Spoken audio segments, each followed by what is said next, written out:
आइए दोस्तों, आज हम आपको एक पौराणिक कथा से रूबरू कराते हैं जिसका नाम सिंहासन बत्तीसी है। शायद आपने भी अपने बुजुर्गों से, नानी दादी से यह कहानी जरूर सुनी होगी। तो दोस्तों, आइए यह कहानी शुरू करते हैं। सिंहासन बत्तीसी 32 कथाओं का संग्रह है जिसमें 32 पुतलियां महाराजा विक्रमादित्य के विभिन्न गुणों का कहानी के रूप में वर्णन करती हैं। प्रत्येक कथा राजा भोज का उल्लेख करती है, इसका रचना काल 11वीं शताब्दी के बाद होगा। ये कथाएं इतनी लोकप्रिय हैं कि कई संकलनकर्ताओं ने इन्हें अपनी अपनी तरह से प्रस्तुत किया है।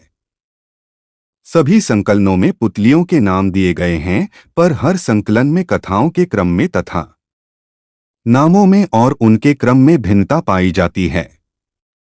इन कथाओं से हमें ज्ञात होता है कि महाराजा विक्रमादित्य कौन थे, उनके न्याय करने का ढंग कैसा था। आखिर क्या कारण था कि वह महादानी, त्यागी, निस्वार्थी और न्यायप्रिय राजा के नाम से हजारों वर्षों बाद आज भी लोकप्रिय हैं।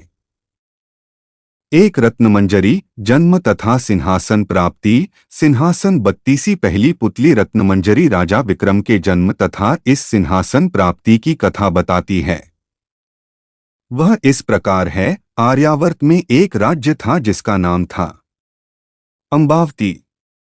वहां के राजा गंधर्वसेन ने चारों वर्णों की स्त्रियों से 4 विवाह किए थे। ब्राह्मणी के पुत्र का नाम ब्रह्मवीत था। क्षत्राणी के 3 पुत्र हुए, शंख, विक्रम तथा भर्तृहरि।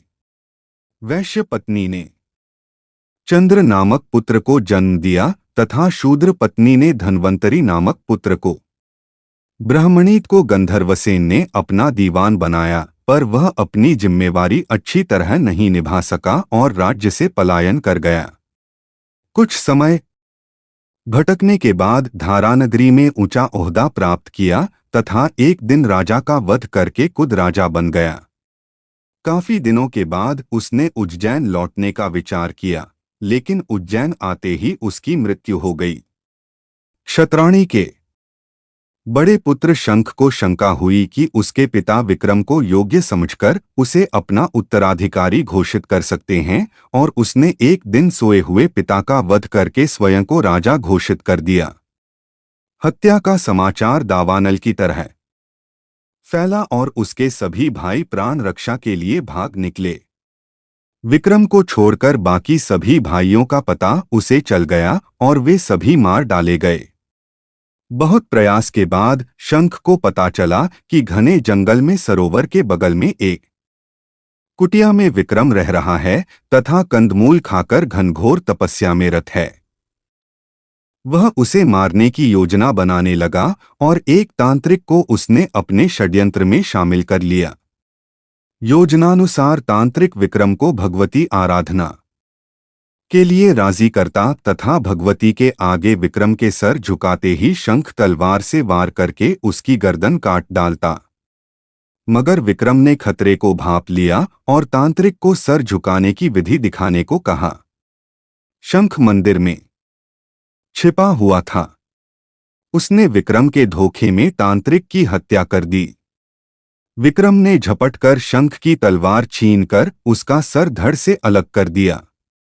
शंख की मृत्यु के बाद उसका राज्यारोहण हुआ।